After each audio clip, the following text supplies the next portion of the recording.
Yra žmonių, kuriuos matote kasdien. Jie praeina pro šalį, stovi eilėje prie jūsų, dirba kaiminystėje. Bet jūs jų iš tiesų visai nematote. Jų nepastebite.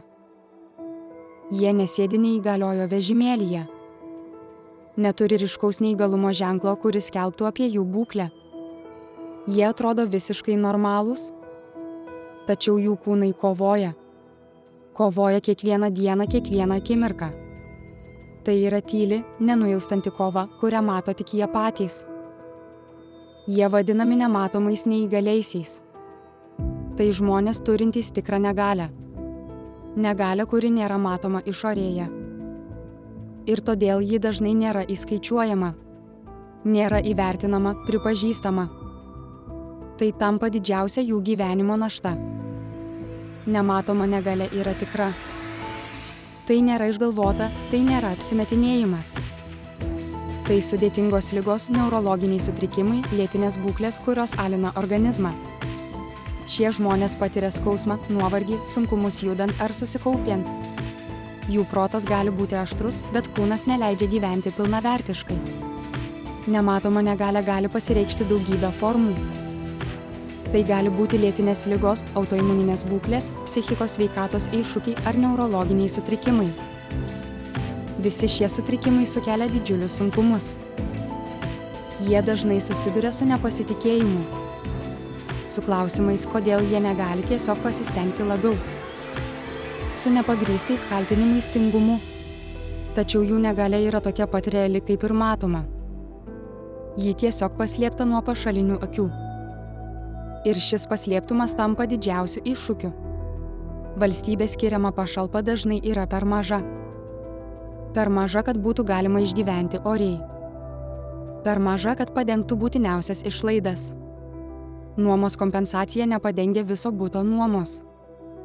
Ji dažnai yra tik lašas jūroje, paliekantis didžiulę finansinę skylę.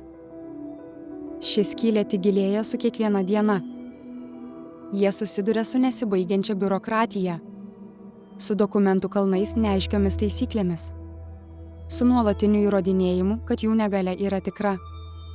Kai valstybė nemato šių žmonių, kai sistema jų neįskaičiuoja, tuomet ir pagalba jų nepasiekia. Pagalba, kuri turėtų būti atrama, tampa dar viena kliūtimi. Dar vienu mūšiu, kurį reikia kovoti. O kokie pasirinkimai jiems lieka? Arba maistas, arba vaistai. Ši dilema yra realybė, o ne retorinis klausimas. Tai kasdienis skausmingas pasirinkimas. Arba nuoma, arba šildymas. Šaltą žiemą tai gali reikšti gyvybės ir mirties klausimą.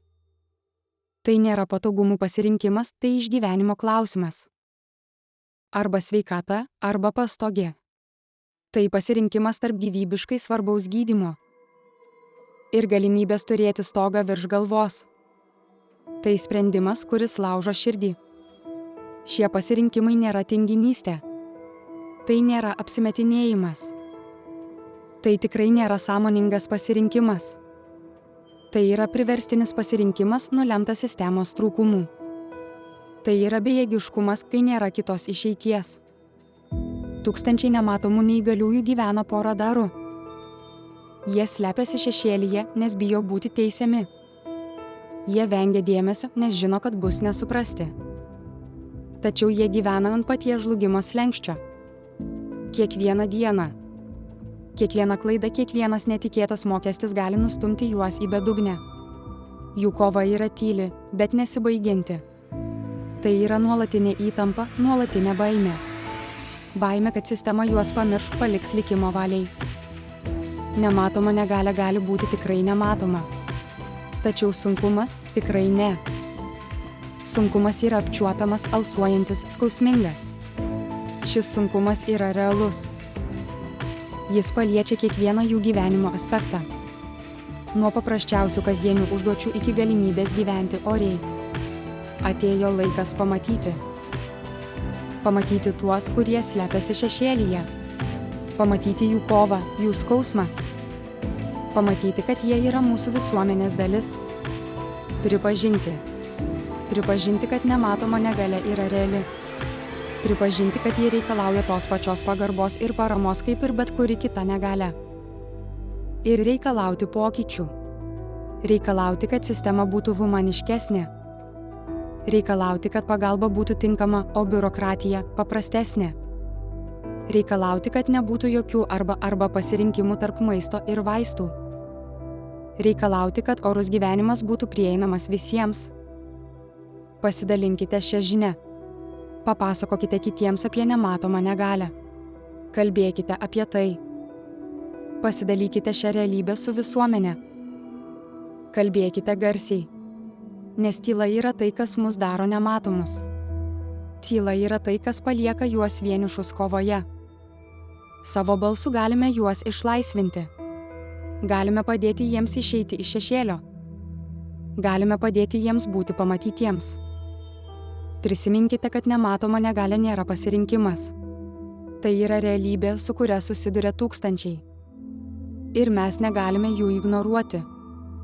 Jų balsai nusipelno būti išgirsti. Jų kova nusipelno būti pripažinta. Jų poreikiai nusipelno būti patenkinti.